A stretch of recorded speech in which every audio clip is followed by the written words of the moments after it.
everybody. Welcome to another Tuesday Night Live, episode 97. Hey, Bill. Glad you're in tonight. Saw you pop in there a little bit ago. So, got some work done this week. I'll go over some stuff. Worked on the Pontiac 4-cylinder. Got that thing going together. My buddy GC was over today and got Dave's stereo, Dave and Kim's Chevelle. We got the stereo playing in that thing. So that was great. Now we can start putting the car back together and start getting some mileage on it. Worked on the 4200 cylinder head. You know, like we've talked in previous shows, we had an issue where two of the cylinder 2 exhaust valves were getting dry and sticking, and we've been chasing that, so we'll go over that a little bit. I don't have the fix done yet, but at least we could see some progress and see what we might need to do, and I still need a couple phone calls made before we do the entire thing there. But hey John, how you doing? So we'll see how that all goes. My buddy, while he was fixing the stereo in the Chevelle, he showed me a really cool tool. I've seen these ferrules in the catalogs before, but I really didn't know what they were for. I almost kind of thought they were like a butt connector or something, so I really never dug into them. So I'm going to show you guys some stuff there. That is really cool, and it's really useful, especially with any kind of circuitry that has a screw that pinches the wire. A lot of your fuse boxes, like Ron Francis, I know the older ones, you put a bare wire in and run the screw down tight against it. Of course, all your Dakota Digital instruments do that.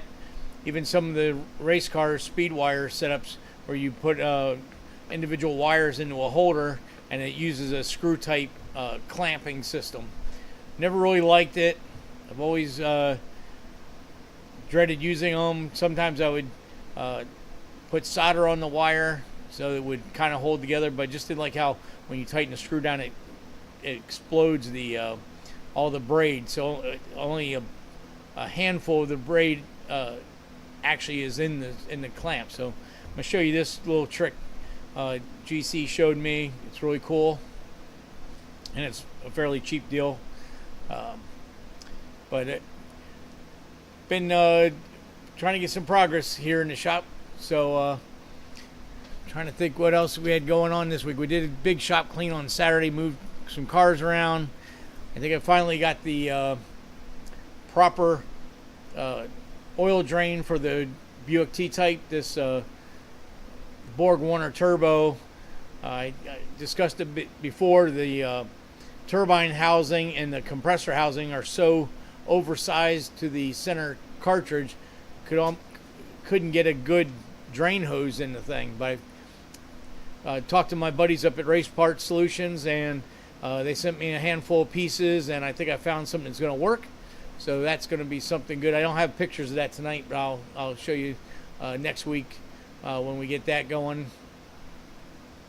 And didn't get a lot done on the Olnick 8.1 liter engine swap between rain and wanted to get, go up and have a full day of work on the truck. So looks like Thursday. I was supposed to go up tomorrow, but I see in the forecast it's supposed to rain all day. So looks like it's gonna be next Thursday Thursday on that. So let me go ahead and show you guys. I did get the wiring harness done. Let's see here. I didn't put these in order, so let's see what this picture is here. Yeah, let's do it. So this is the Holley Terminator harnesses. They come from Holley. It's a very good harness, and obviously for a manufacturer to sell to everybody, they have to make the wiring harnesses kind of universal. So It's pretty long and doesn't usually fit real nice in the engine bay, so I always cut them apart. So I go ahead and peel all the covering off like that, and you can see let me nope, didn't want to go that tight. So you have a bunch of loose wires down here. You have your IOs here and your power spout for your 5-volt and 12-volt sensors, and you got your CAN bus and relays and stuff, and you're still a foot or two away from the ECU. So I usually take them apart and move all that stuff around.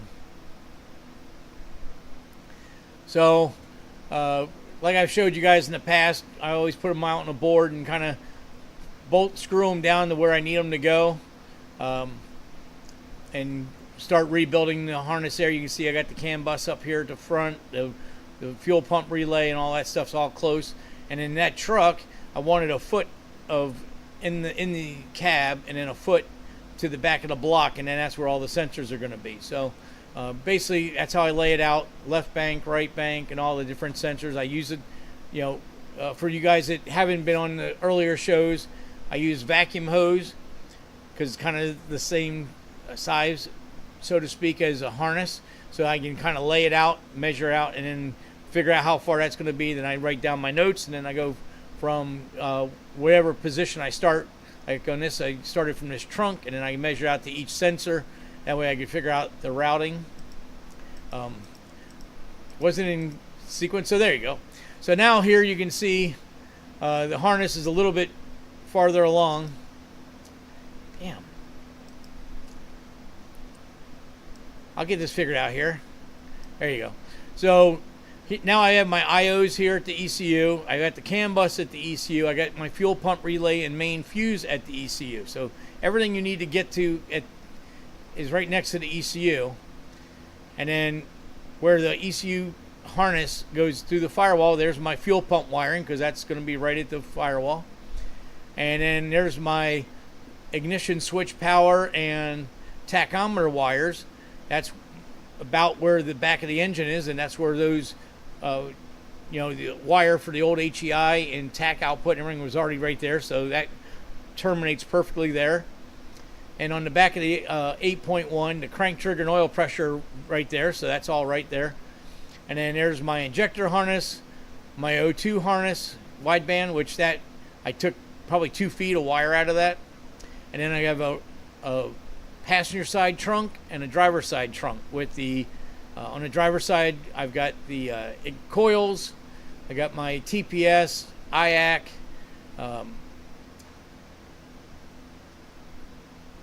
intake air temp, and on the other side there's the ground wire for that cylinder head. On this side I got my cam coils for the negative side,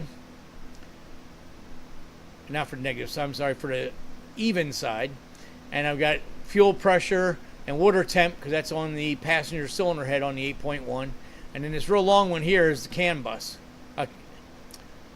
cam sensor. Wow, really getting you guys all screwed up tonight. So anyways, that's how I kind of organize it. Now it'll make a lot more sense when I lay it in the vehicle. Just a couple different angles, so you can kind of see. There I've got the covering on, or getting it all organized again. And that's pretty much the final product on there. And you can see how everything branches out in sections, so when it lays on the engine, it all makes sense. So not crazy hard to do, just takes a little bit of patience and some time. Usually do one of these harnesses, it takes me probably 4 or 5 hours, I guess, kind of doing it in my spare time. Hey Rick, how you doing? I see a new guy on the chat. That's great. Hey Ted, how you doing? Hi guys, Chevelle looks great. Assume you're upgrading to an LS. Hello from Colorado. Yeah, Ted. So the Chevelle, I'm going to be having a full video out on that soon. So the Chevelle is a full Pro Touring. It's got we boxed the frame ourselves, but it has a full Ride Tech suspension on it, coilovers, adjustable coilovers all the way around it, Willwood brakes. It's got a LS3 525 horse in it with the Sniper dual throttle body and a 4 LED and a 9-inch in the back. But we're really close to having the thing to where I road tested. So whenever I build a car like that, I like to put 100 miles on the thing before I give it to my buddies or slash friend customers. But all my customers pretty much are my friends. So so I put 100 miles on it. That way I get all the rattles and all the little nooks and crannies and all the little things that need to be fixed done, so that when they get the car, it's ready to roll. They can drive it across the country if they want, whatever they want to do. So we're having issues with the stereo on this car, so I had a buddy of mine come over and take a look at it, and got that thing working pretty good. So we'll show that in a minute. Hey Mike, how you doing? Chris, hey man, how you doing? Chris, did you go to Sebring last weekend, or is that this weekend coming up?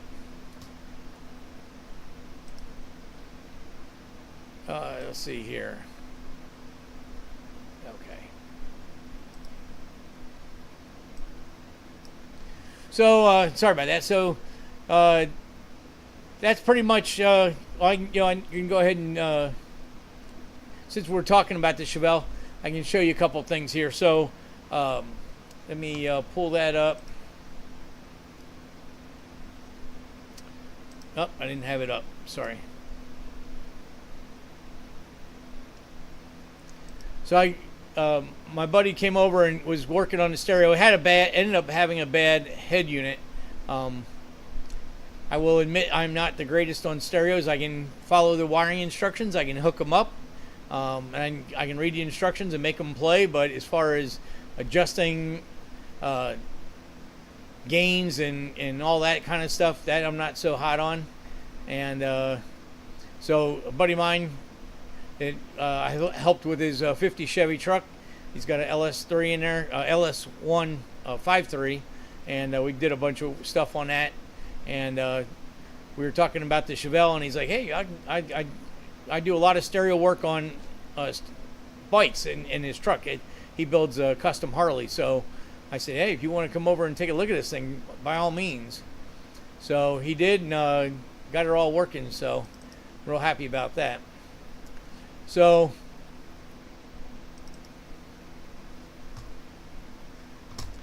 get this straight out before we switch screens here. Wow, it's really grainy. Sorry about that.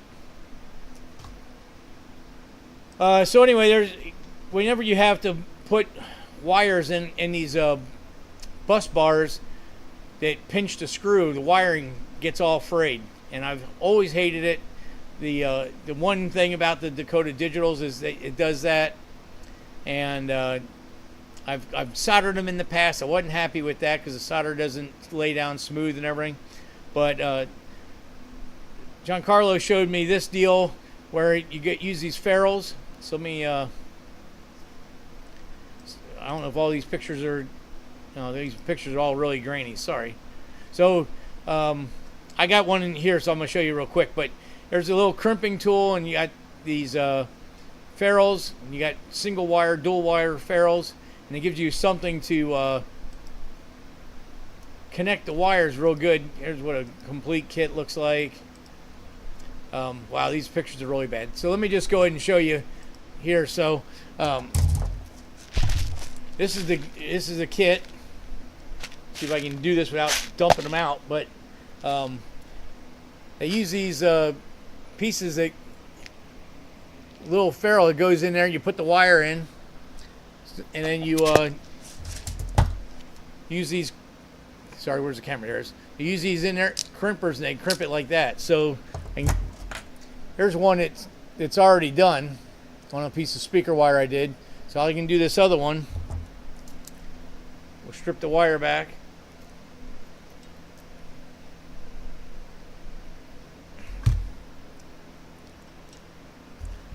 So you strip it, And then this is 14 gauge wire, so we'll use the 14 gauge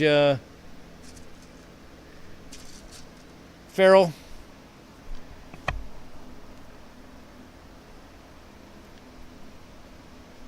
So the ferrule just pushes it on, and it's got a little blue shield there that kind of funnels all the wiring in there.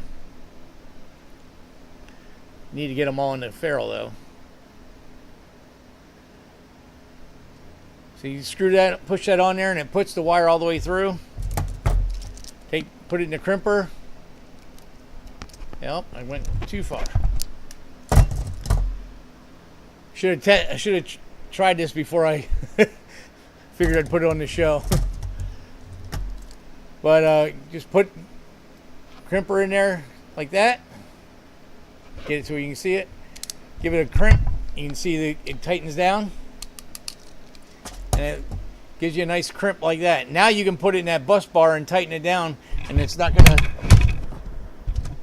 sorry about that, it's not gonna make the wires go all crazy. So that worked out really great. So Chris says NASA Sebring was last weekend. I ran in 2:30, had fun. Need my glasses, sorry. A few small issues. What a blast. I recommend every car enthusiast to try it at least once. Yeah, for sure. And 2:30 is a pretty quick time. I think the on Sebring long course, I think the NASCAR race cars run like a 2:09. Some of the slower guys around a 2:16, 2:18. So a 2:30 in a street car, man, that's hustling it around the track. So glad to hear you had a lot of fun. Wish I would have been able to make it. I still have not gotten the NASCAR back together yet, but we'll see.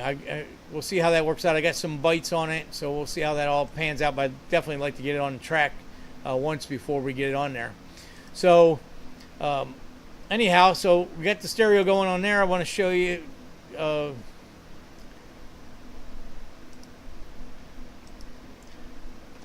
So here's the stereo on Kim and Dave's car, working now.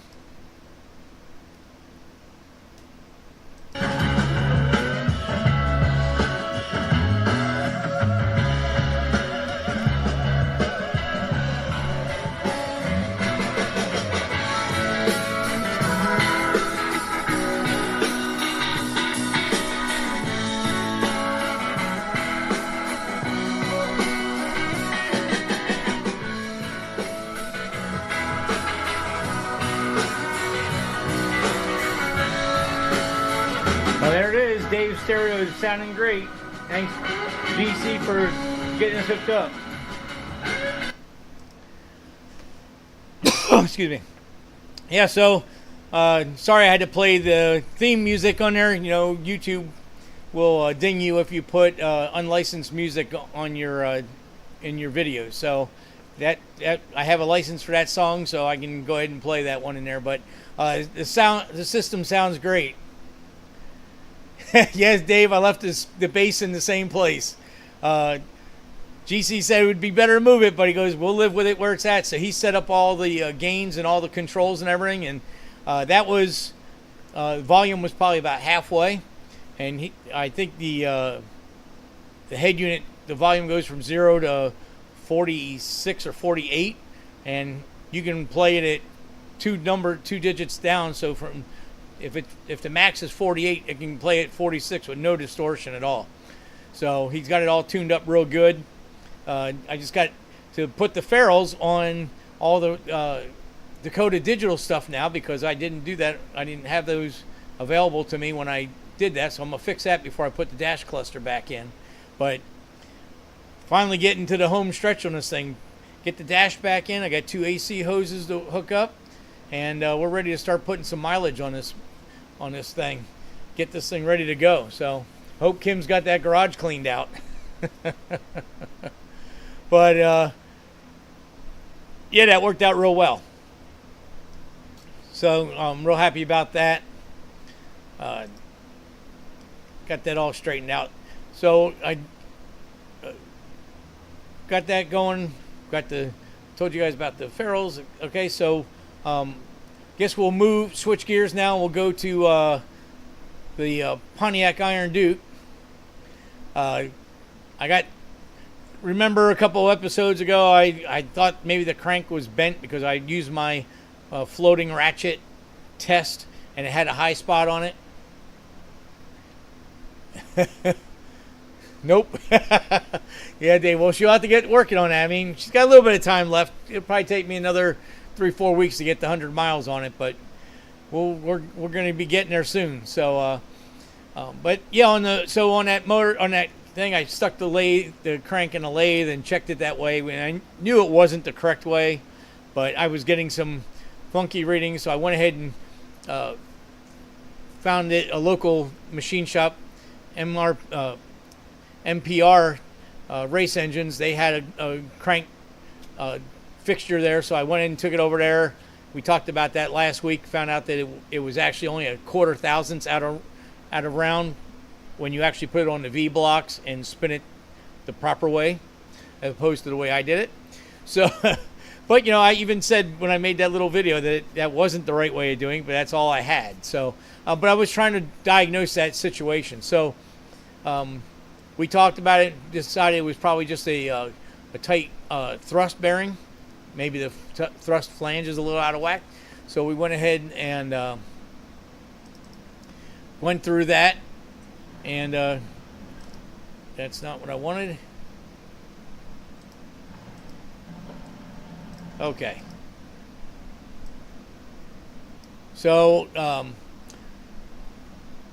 yeah, we worked on that. I didn't get pictures of clearancing the thrust, and the way you do that is, so when I put the crank back in the block, check the end play. We only had about 2, maybe almost 3 thousandths end play, thrust or end play in the crankshaft, which is very tight. So what you have to do is you have to get a very smooth surface. Piece of granite works good. I've got a big piece of steel that was surface ground, so it's flat, and I glue 400 grit sandpaper to it, and then the thrust facing the front of the engine, which is not the crank pushes, the torque converter pushes on the rear of the thrust towards the flywheel side. So the opposite side of the thrust, the side facing the harmonic balancer, you put it on that sanding block and you sand the thrust bearing down both sides. Try to do it as evenly as you can, and then you put them back in the block and you recheck it. So I did that, and I got the thrust to 5 thousandths, which is really good. And here's a couple snippets of videos that I filmed for that engine build video that will be coming out later.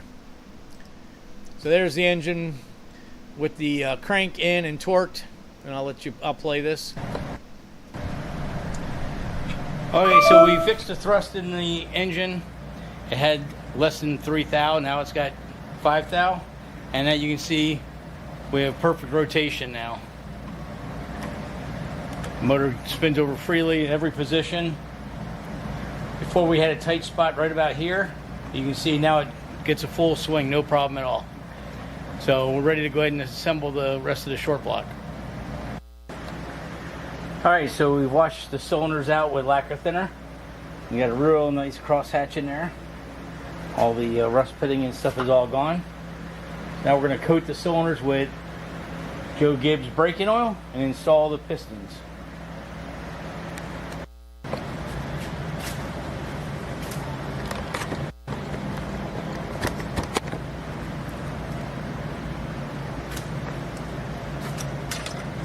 Alright, so just like normal, we put a little Joe Gibbs oil in the cylinder walls and in the tapered ring installer.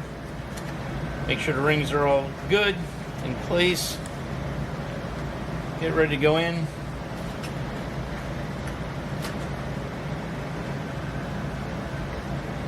Good dollop of bearing guard.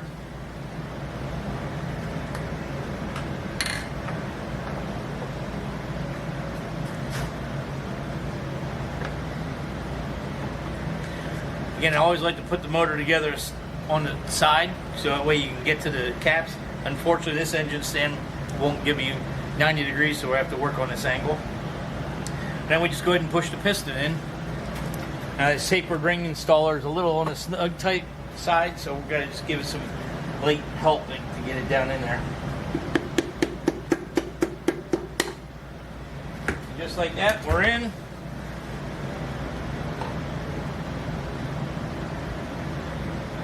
Seat the piston on the crankshaft.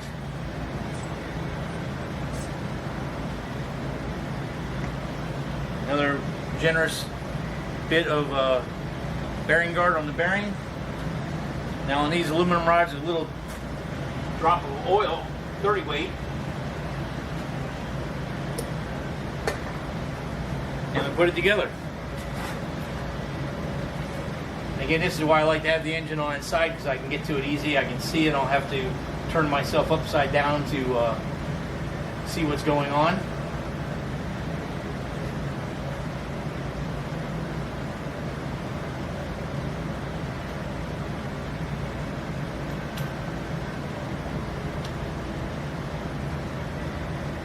Get this all snugged up.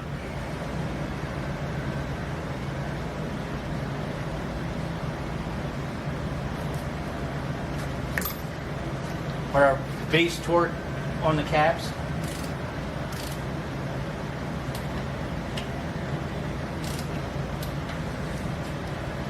Again, back to spinning the motor over.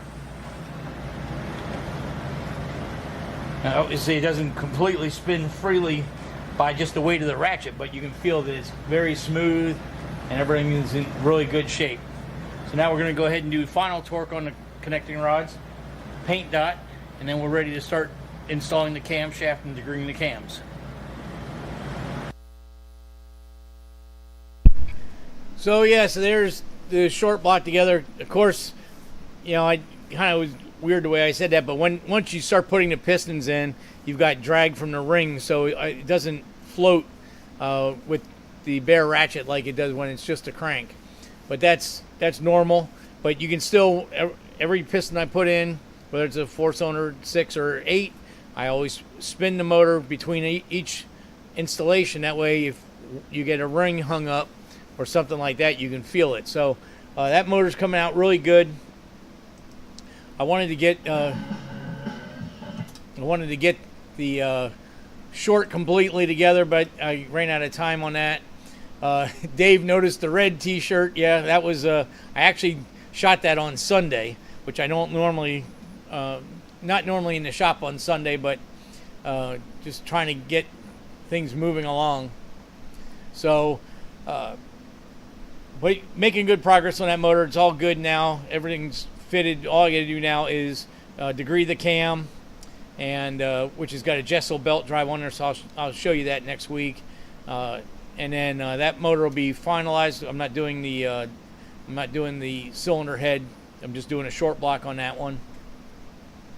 And that brings us to Leo's 4200. So for the guys that have been following that project, as far as we know, Leo's 4200 Atlas engine in his Studebaker drag car is the fastest one so far, you know, world's fastest.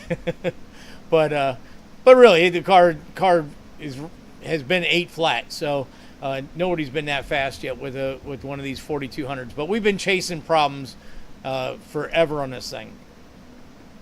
And you know, before, when I got involved about 4 or 5 years ago on this, all I was originally hired to do was to tune the engine. Hey Ryan, how you doing?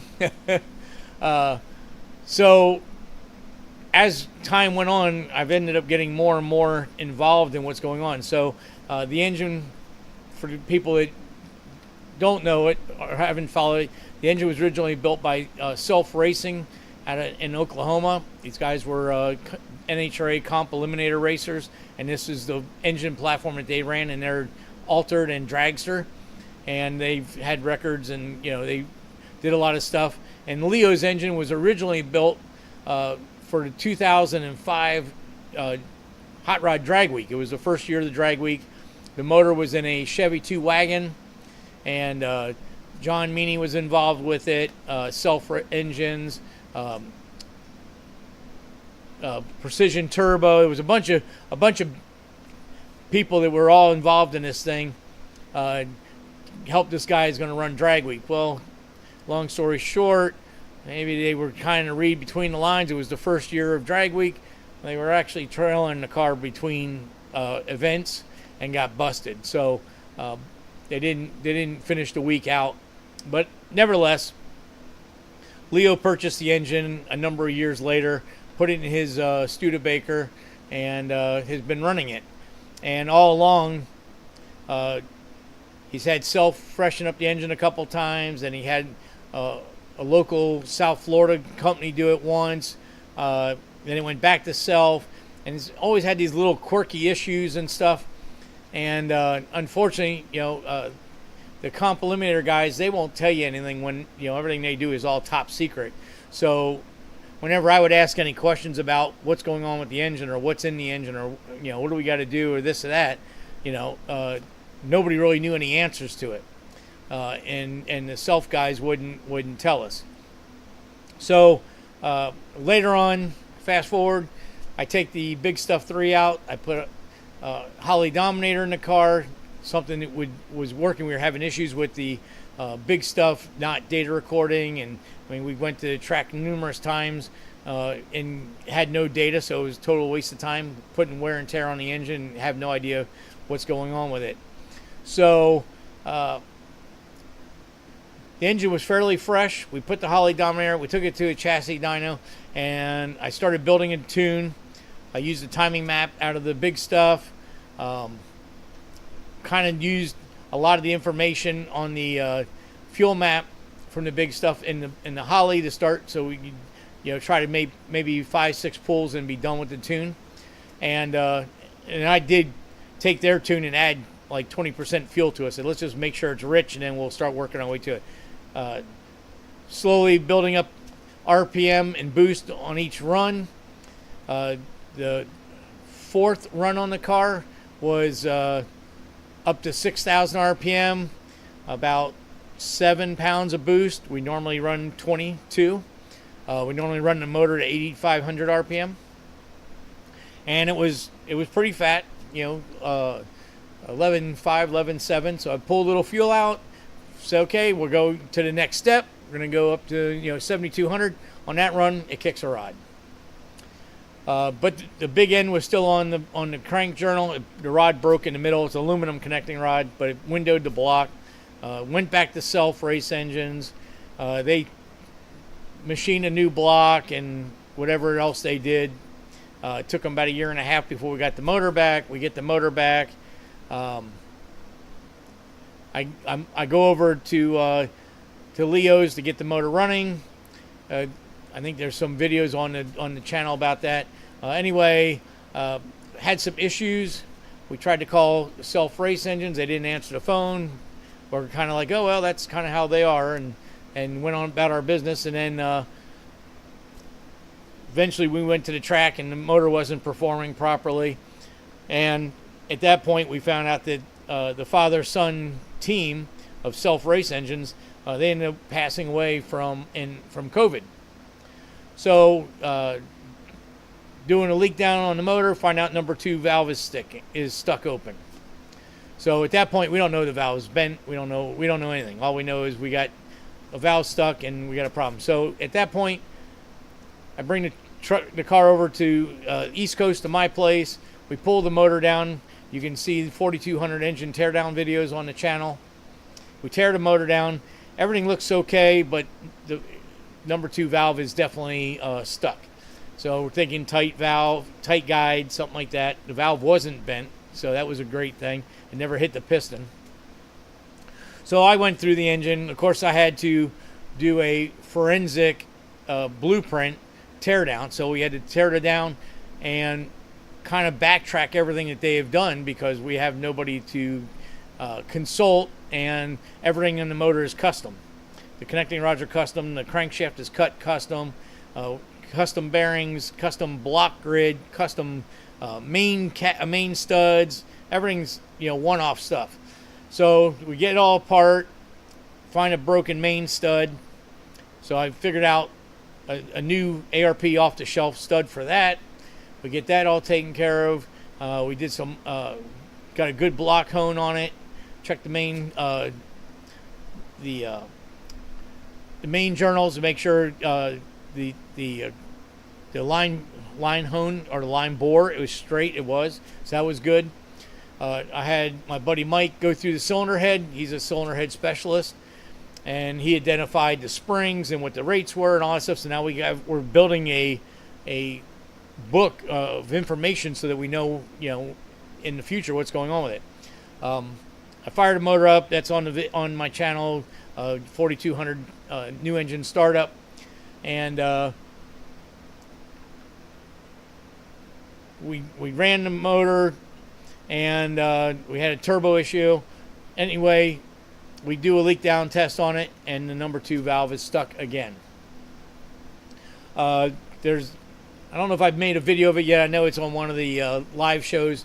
We massaged the block. We thought that the one valve was really close to the casting. There's a casting outdrove where the oiling passage goes, so it's a different casting around the valve than all the other ones. So we thought maybe the bigger, because it's got really big springs in it, maybe the springs are dragging, because you could kind of wiggle it with a screwdriver and it would pop up. It wasn't like locked, but it was sticking. So ended up taking the cylinder head off, and the valve is definitely stuck. So I give it back to my buddy Mike. He goes through it. The valve guide, valve stem to valve guide clearance is correct, but he notices that the number 2 in particular exhaust valves, both of them are really dry. The one that's sticking had 0 oil on it, and the one that wasn't sticking had very little oil on it, and the rest of them had a lot better lubrication on them. So then we're starting to try to decide what's going on with that. Ryan says he needs a 4200 in his next build. Yeah, there's guys making a manual bell housing. Actually, you can take a bell housing off of the 3.5 5-cylinder and put it on the 6-cylinder, and you can use the AR5 transmission, and it works. And a lot of people have done it, but they're making bell housings now, I think, for a BMW transmission and one other one. And then, of course, they're making, there's a bell housing adapters for Chevrolet pattern, so you can go stick or automatic, do it that way. And now Calvin Nivlak 57, he's got a 8 HP, I think it is. It's the late model Chrysler 8-speed or 10-speed automatic. He's got an adapter for that. So yeah, they work good. Sticks work good on these things. So we're trying to figure out what's going on with the thing. We've been going back and forth. The engine does have restrictors in it. It does have solid tappets. It doesn't have hydraulic lifters in it. So I decided I was going to pressurize the cylinder head. So here's what I did. Let me bring this up now.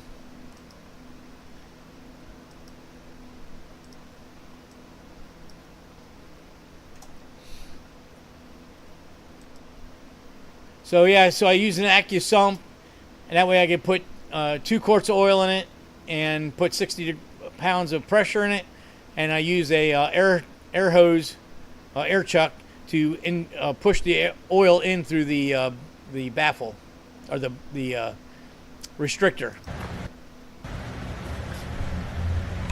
All right, so we're trying to figure out the oiling issue with the 4200 cylinder head. So what I'm going to do for this test, so I got the valve train all in, I've got my AccuSump full of 3 quarts of oil. I have 55 pounds of oil pressure on it, and I'm going to use this blowgun with a rubber tip to shoot the oil into the oil galley and see how the lubrication is. My thought is that this cap is going to have less oil coming in than the rest of them, but we'll see how that works out. Okay, test number 1.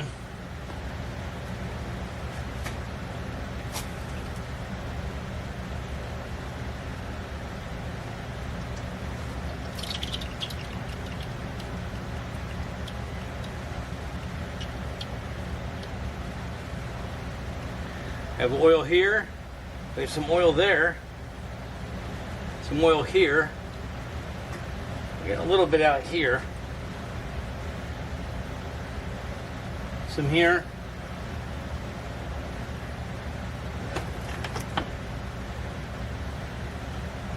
But not a lot coming out of this cap here.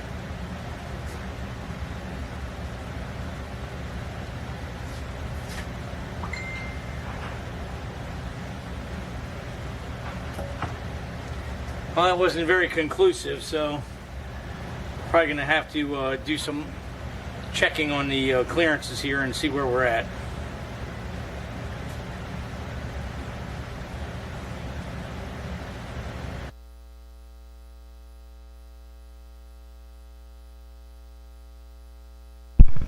All right, let me go back to the video here. I know it really, I was expecting to see a lot of oil coming out of it, and it really doesn't do that. So, but you can see here, the oil did puddle up in the bottom. But it appears to me, the way that this engine is oiling right now, is the oil has to come out of these cam towers. It'll push out alongside the cam, and as the cam's turning, it's flipping the oil over the valve train. So obviously, since it's restricted, not very much oil. And it did take a while for it to fill, but that's because the engine, there's tappets out here. So there's a 3/8 passageway here, a crossover, and a 3/8 passage over here. So that whole section had to fill up before it would actually start coming out of the journals. And you can see here, this little piece of casting here. This is that piece I was talking about. It's different than the rest of the block. We thought maybe the springs were being jammed into that, and that wasn't the case at all. So one of the things I thought was I would take a die grinder, and from the oil journal and the cap, I'd run a little trough out both sides to spray oil out the sides. Now, I've done that in the past, and a lot of machinists do that to lifters. When you have a roller lifter or a hydraulic lifter on a small base circle cam, and the lifter actually drops out of the oil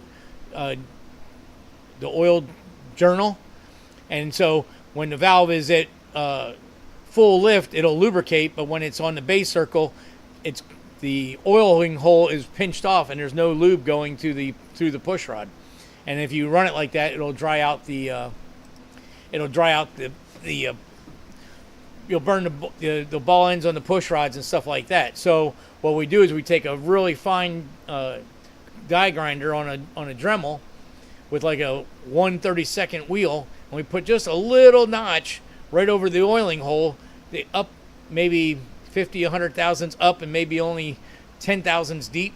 But that way, the lifter that trough is always in the oil passage, so that the lifter is spraying oil through the push rod and the rocker arm all of the time. That's what you want.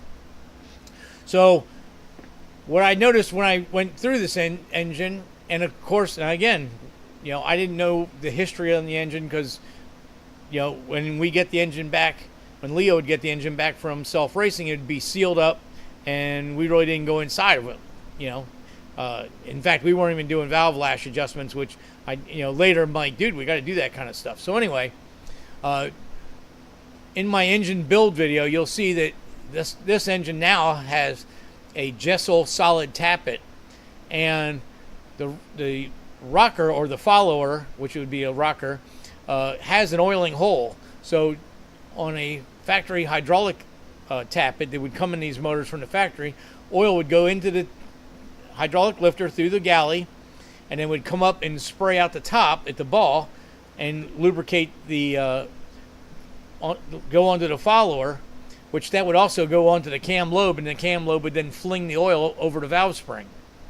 Well, these Chevelle tappets are solid, so that's not happening. Now, after this test, I'm thinking, well, they've been in there all this time, and it's never been an issue before, so what's new? Why are we having issues now? Later on in the week, I went ahead and gave Leo a call and told him I was thinking about maybe, all the different scenarios I was going. Mike, the cylinder head guy, and I were discussing maybe trying to see if the tappets were hardened and maybe put them in the lathe and drill a lubricant hole through them. That was a possibility. Or do the grind the trough in that one cap. Also, do an inside inside dial bore gauge and check to make sure that cap is not a different size on that. So on these overhead cam motors, all these cam caps are all stamped. They all have castings on it. It's really funny because I've noticed on this motor, and I've also noticed it on Ford modular motors, that the caps aren't mounted the same way. They'll have some type of casting notch or mark or something on the cap, but they're not all pointing the same direction. But yet they'll be engraved with an arrow so that you know which way they go, which position and all that. Because theoretically, the cam bore should be honed in just like a crankshaft main journal, so that they're all perpendicular to each other, all in line, and you have the proper clearance for lubrication.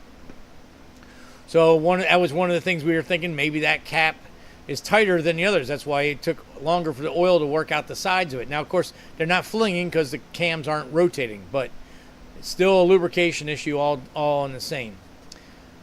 So that's kind of where I was at. I'm like, really didn't come up with a good idea. I've been waiting for a couple people to give me a shout back. A friend of mine, Mark Fields, he has Muscle Machine in Eustis, Florida. He has a customer that runs these engines in Comp Eliminator also, so I wanted to kind of pick his brain what they're doing. So what I was getting at was ended up talking to Leo, and come to find out these tappets haven't always been in this motor. This is something fairly new that they were experimenting with. Now, we don't know which engine build they started doing this in, so we really don't know how long we've had this issue, but we have had the number 2 exhaust valve issue now for a while now. So just trying to do our due diligence to figure out what to do with it. Now, my buddy Mike called me today and was like, "Hey, so what'd you decide to do?" And I told him, we're still picking our brains about it. And he had an awesome idea. I can't believe I didn't think about it, but like in a NASCAR Cup engine, or maybe even like any kind of endurance motor, a lot of times they'll put oil sprayers in the valve cover to spray oil on the valve springs, because the valve springs, from opening and closing as the engine's reaching high RPM, especially for a long endurance, they build up a lot of heat. So if you can spray oil on them and you can control the heat of the valve spring, it makes them last a lot longer. Well, when you're spraying oil on the valve spring, you're not only doing that, you're also getting oil on the valve stem too, which of course you have a seal to wipe the excess off. So excess isn't a problem. So we were talking, now I know that go back here, so I know that there's a passageway drilled into the back of the cylinder head here, and then there's a cross passage here. So theoretically, I could drill and tap into the cylinder head, into that oil galley, bring a line up, and then we could run a cooler line all the way down here, make it turn and come all the way down here, and have it spray down on each valve spring or on the retainer, or in that vicinity. As long as it's getting lubricant around there, it should fix our situation. So that is a good thought too. We have these nice casting bosses across here that we could drill and tap and use hold downs to hold the line so they wouldn't be bouncing around inside the engine. And we could have a flex line coming out to the hard line. We can put a restrictor in there. We can drill the main oil lines to, say, a 20 thousandths oil hole or something like that. So we can control the oil pretty decently. And if at the end of the day it didn't work, we could always plug the hole back in where the line goes into the galley, and it worked just like stock. That was one of the things I was hung up about with with grooving the cam tower was, once it's grooved, it's done. You can't go back. You'd have to weld it, and then you'd have to line hone the journal back in. That would be a crazy amount of work. And this head is, been heavily ported and massaged and stuff. So we don't want to do that. I don't want to cause an issue that we'd have to go backwards on. So. But that's basically where we're at with the 4200. The big thing is now get a hold of Mark, find out about what kind of lifter they're running. Leo is trying to find, he thought he had some spare lifters that were they were spare parts for the older engine builds, see what they were. And then I'm also trying to get a hold of Jessel to see if putting an oiling hole in these tappets is possible. Ryan says, is this a dry sump? Plumbing for valve spring oiler would be cake. Yes, it is a dry sump. And you're right. I could come off of that too, but then we'd have to come through the valve cover on this motor is plastic because it's the 02 to 05 version. So I really don't want to do anything in the valve cover area. If it was the 06 to 09 engine, it's a cast aluminum one, then I could weld the oilers in and have a fitting coming out the side of the cylinder head or the valve cover and run a line up to it, and you're right, that would be easy peasy. But being that this has the plastic valve cover, I'm afraid to do any massaging to the valve cover at all. I've seen in the past on these, if you just tighten something down too tight, it cracks the valve cover, cracks and breaks. So I'd rather not have to do anything there. Now I could put a bulkhead fitting through the casting and then run a line up from the dry sump. But I think there's plenty of oil going up to this cylinder. I mean, we're running a 90 thousandths orifice up there. With the dry sump, we can control oil wherever we want. So I think probably tapping into the galley in the cylinder head is going to be the best bet. There's a lot of room in the back there to get into that galley. I could even come around the outside and go back in. There's a couple different ways to do it, although there is a bunch of the real estate at the back of the engine is kind of tight. As you can figure, a straight inline engine's a really pretty long engine, and so when Leo's car originally was built, it was for a V8, so it's got a little pocket back there, but it's still, the firewall surrounds the bell housing, so it's still pretty snug back there. So I don't know if I want to get in there, but like I said, right now we're still in the exploratory portion of this. The easiest way would be if we could have the lifter oil the way it was intended to be from GM. That's obviously going to be the easiest way to do it. Then everything is going to get soaked. As the cams rotate, they're going to be, throwing oil all over the valve retainer and spring, and that's going to be, I think, the best way of doing it. Just don't know if we can do it with the tappets that are in these motors now. I've found a couple. These engines are starting to get pretty popular, and all of your valve train components are the same as the GM four-cylinder Ecotech motors that everybody uses for dirt stock cars and sand buggies and drag engines, and they use that engine turbocharged and all kinds of things. Well, the tappets and the rocker arms on this engine are from Jessel are Ecotech that they fit in this motor also. So anyway, so I was looking on a website, a company called Skunk Works. They do a lot of Ecotech. I see them on Facebook all the time with all these ported cylinder head work and all the cylinder head work stuff that they're doing for. They do a lot of dirt stock cars and for some drift cars, drag cars, and stuff. So they have a solid tappet available that they sell. But the problem with theirs that I'm not real happy about is theirs, you actually have to surface grind or lap and grind the lifter height to get your valve adjustment, where these Jessels are two-piece. They come apart and they have small shims, and I've got an assortment of shim packs, so I can change the lash by 1/1000 up or down, and if you miss it, you can just go back and readjust it. So I'm not real hip on a tappet that you can grind, although it's a possibility. They don't say on their website it may still be a hydraulic tappet. It may not be a solid, where these are solid. So different things that we're trying to figure out. And I still spend a couple more days on phone calls and stuff till we come up with a solid fix on it. But I think we're coming close to it. Definitely feel that we've seen an issue now, because there's just definitely not enough oil in this thing. Again, if the cams were turning, there would be more oil, but it's still not direct oil on the tappets and on the cam lobes and stuff like that. So I'm not happy the way it oils.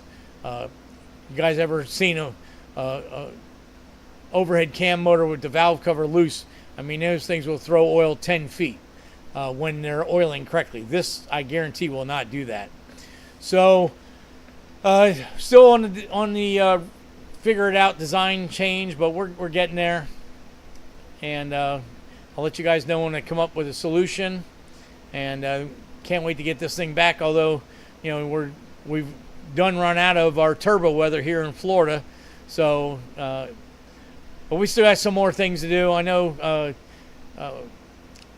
Leo's a little he's itching to get back to the track, but like I told him, we need to get this fixed. We need to stop having engine failures, and once we get this solved, a buddy of mine moved his shop over to Fort Myers, and he just bought a new mainline 5,000 horsepower hub dyno. So once we get this thing back together, that's going to be our next move. We're going to go to the hub dyno and make sure we have the tune correct, make sure we have boost working properly before we go to the track, so that we can make the next track event as useful as possible, and finally get that 7-second time slip we've been looking for.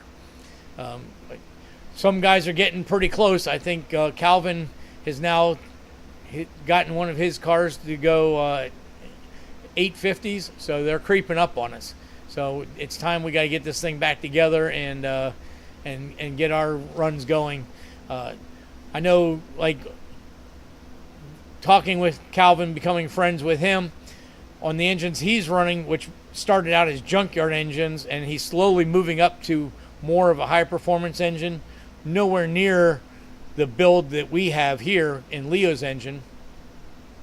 And he's running 28 to 30 pounds of boost on these things with stock head bolts and stock head gaskets and not having any issues. This motor, we've got ARP head studs in it. We've got dead soft copper head gasket. We got fire rings in the block. The cooling passages of all around the cylinders have all been welded, so it's a semi-dry head gasket. And there's no reason that we can't. Oh, and the engine's got thick wall dart and sleeves in it also.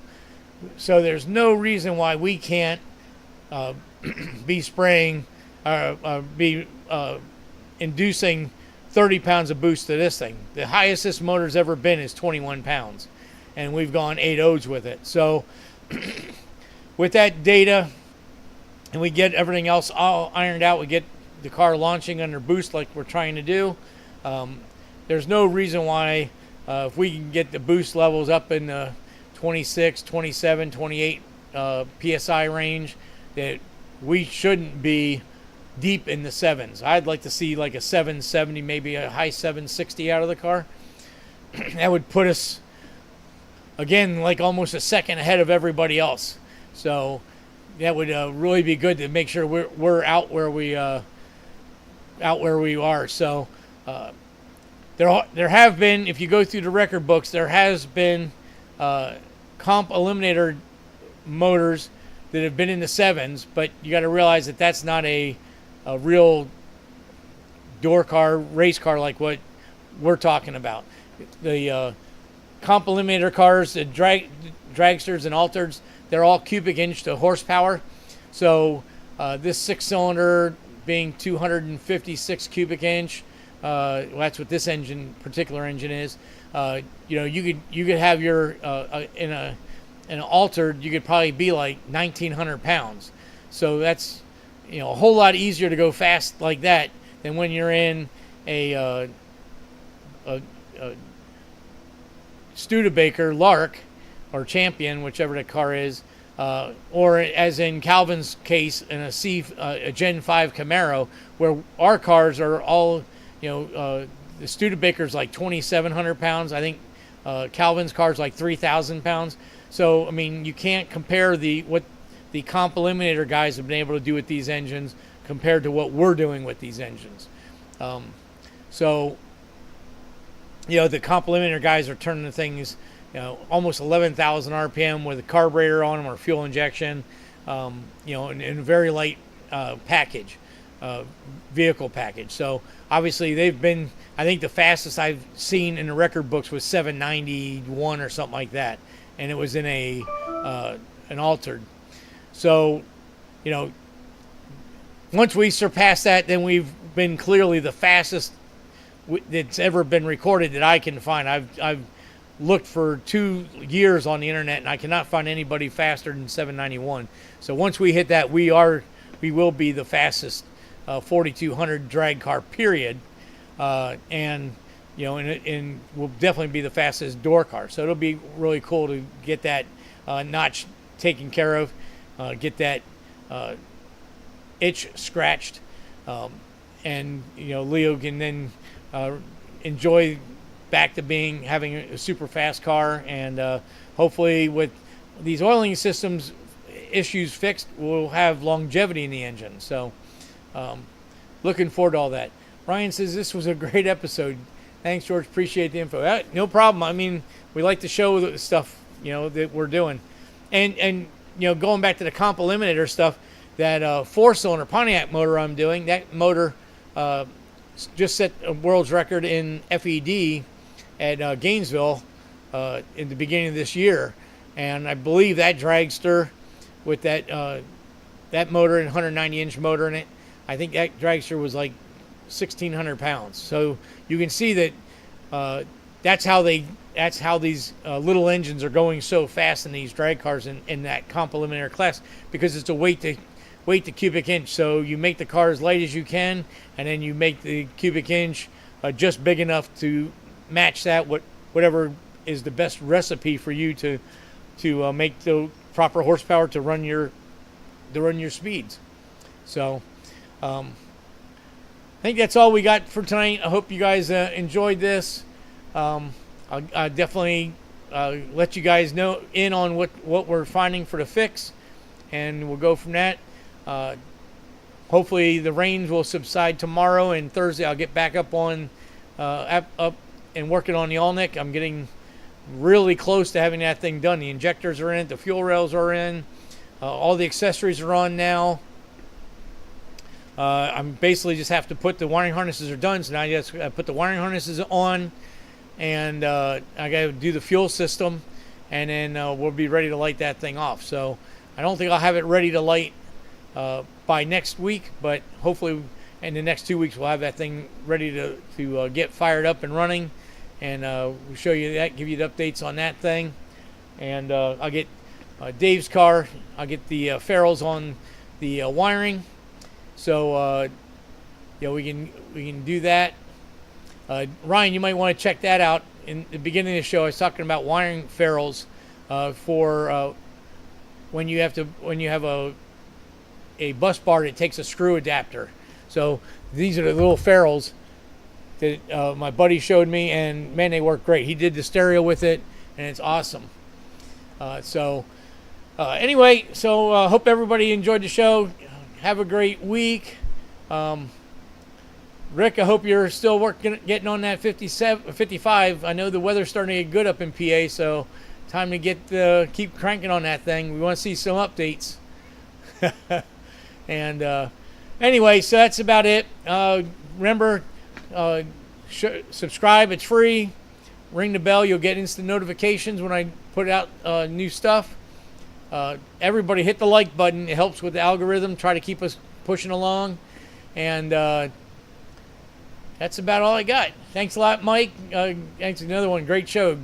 Y'all have a good week, and we'll talk to everybody next week. Let me get this thing shut down here. I wasn't prepared. I